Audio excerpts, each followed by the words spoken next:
John, you might say that a lot of our picks are bad. Oh, so bad. So bad. So bad. Oh.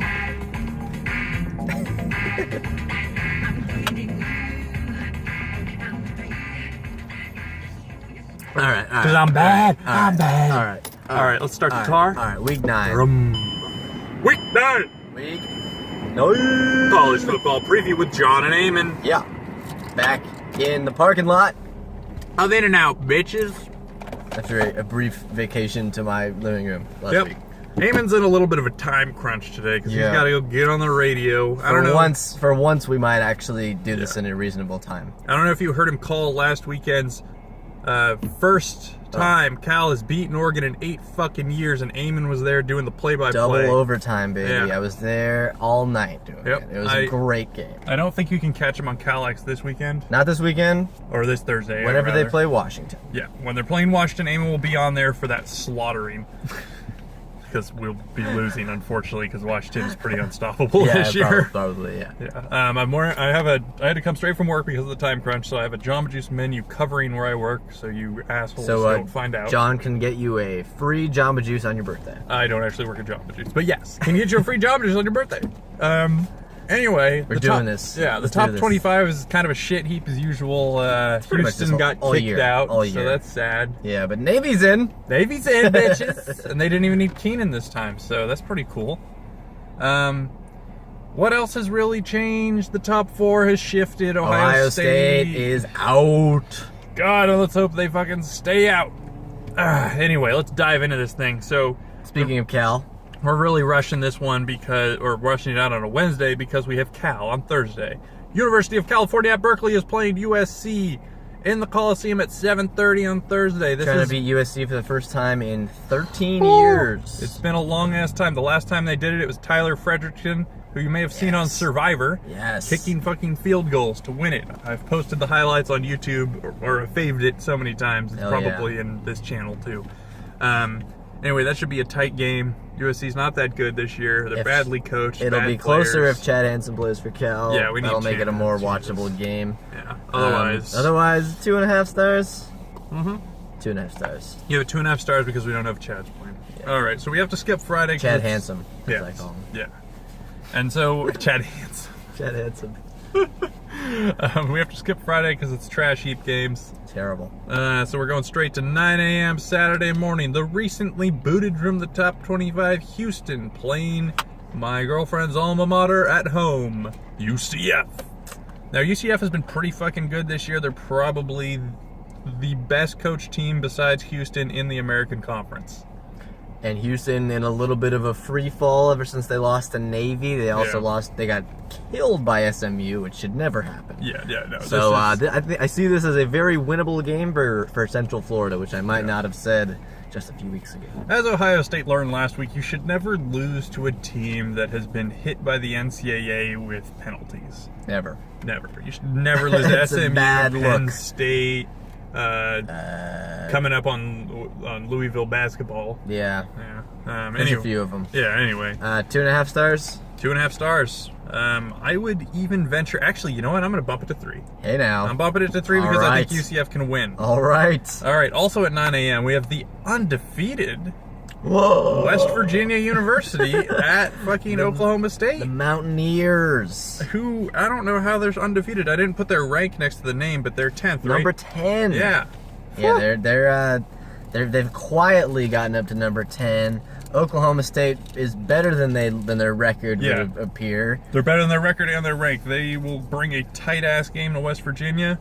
Hopefully West Virginia can eke one out and take the Big 12 for the first time in a while. In a long-ass time. Maybe ever. So that'd be pretty cool. Then next at 12:30 we have Catholics versus Cons. But they're kind of both not that great this year. This is a total nostalgia game. Yeah, this is Miami at Notre Dame. You can harken back to the early 2000s, the 80s. Not even the early, the late 80s, early 90s. Those were the salad days. Those were the good days. Of the Notre Dame-Miami rivalry. They beat Joe Montana's ass, didn't they? Well, Well, that was even earlier. Joe Montana was there in like the 70s. Oh, never mind. Late 70s, early 80s. I thought he might have played him in the 80s. I don't think so. Yeah, I don't think so either. Anyway, so that'll be a decent game only because they're both kind of bad. I mean, Yeah, Notre Dame more than kind it'll be a of. bad game between two bad teams. But hey, you know what? Yeah. The uniforms will look good. Yeah. I'll give it a 2.5. I'll give it a 2.5. Yeah, even though I love Miami, 2.5. Next up, we have number 4 Washington at number 17 Utah. This is one of their first big tests of the season. Yeah, this is my top game of the weekend. This is also at 12:30. I think it is the biggest test for Washington so far, easily. As Eamon pointed out earlier, other than Stanford, and Stanford turned out to be much worse than their record. Stanford turned out to be nothing. But yeah, Utah is much better at home than they are on the road. Yeah. And I think this will be a really, really good game. And you pointed out earlier that Utah is extremely good at home. Mm-hmm. They only have one loss, and that was at Cal. Yep. So give us some fucking credit. Yeah. UC Berkeley. Bring it. Next up, I would give that one 4.5 stars. Oh yeah. No, I would give that one I'm gonna give it a 4. All right. Because I think there's a very slim chance that Washington could turn out to just be a fucking super team and throw like 40 points. That's a good point. Jake Browning is legit. Yeah, Washington's a scary team. Next up at 4 p.m. we have number 7 Nebraska at number 11 Wisconsin. This is to decide the winner of the West, the Western Big Ten. The Big Ten West. Yeah. Basically, there's no one else. Very important game. Yeah. If Nebraska wins, they've pretty much sewn it up. Yep. Wisconsin has 2 losses, I think you pointed out. Mm-hmm. So if Nebraska doesn't tie it up here, doesn't put this one away, then Wisconsin still has a shot at the West. But either way, whoever wins this game is probably, well, if Nebraska wins this game, they're definitely playing whoever wins the East. And which will likely be either Michigan or Ohio State. Yeah, and if Wisconsin wins this game, then they have a chance of playing who's ever going to win the East. Yep. And that is at 4. That's a fun game. I would give that 4 stars. I'm giving that 4 as well. That should be a really fun game.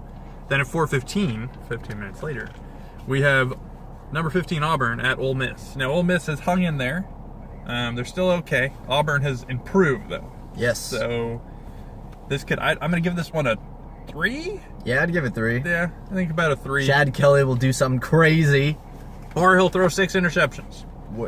I think that falls under crazy. Oh yeah. I was using crazy as an all-encompassing term. Either crazy good or crazy bad. I was using it as an umbrella term. Yeah. He could go both ways. It's kind of his MO. He might do both. He might do both. He might throw 6 picks and win the game-winning touchdown. And then our last game of the weekend is number 3 Clemson at number 12 FSU at 5 p.m. Obi-Wan Jimbo Nobi, you're my only hope. DeAndre Francois, come on, man. We need this. Slay Clemson. They're not this. They can't. They're a fucking. They can't go undefeated. We need Clemson. I don't even hate them. I just hate that they're. I hate that they're leading the ACC right now when Louisville is so much fucking better. Yes. And Clemson is gonna get in the way. Do it for Lamar. Yeah. Do it for Lamar Jackson, our Lord and Savior. Think of it this way: Clemson could potentially get in the way of the greatest quarterback of the last 6 years. Yeah, going to the playoffs and giving us some legitimately good football to watch on right around New Year's time. I don't know what days those games are scheduled. Somewhere around there. The holidays. The holidays. The Honda days. The holidays. Oh yeah, the Honda days, as we've come to know them, unfortunately. So it doesn't look like we'll have to cut this video. Hey, look at that! Great. Under 10 minutes. That's crazy. Pretty exciting. So I'm gonna go drop Eamon off at the radio station now. Tune in to Calex. You won't get this in time for tonight, but tune in. Listen to the game on Thursday. Eamon won't be calling it, but. Still Calex. It'll be D. Straub on the roof of the Coliseum. Yep. And Eamon will get Washington is your next game. Yep. November 5th, I think. Yeah, so tune in for that one. You can listen on the website, Calex. Just Google it, Kalx. And I'm Juanez. I'm Ames. And you can find us on Twitter. And you can find this on YouBoob. Never heard of it. Yeah, me neither. Catch you later. Have a good weekend.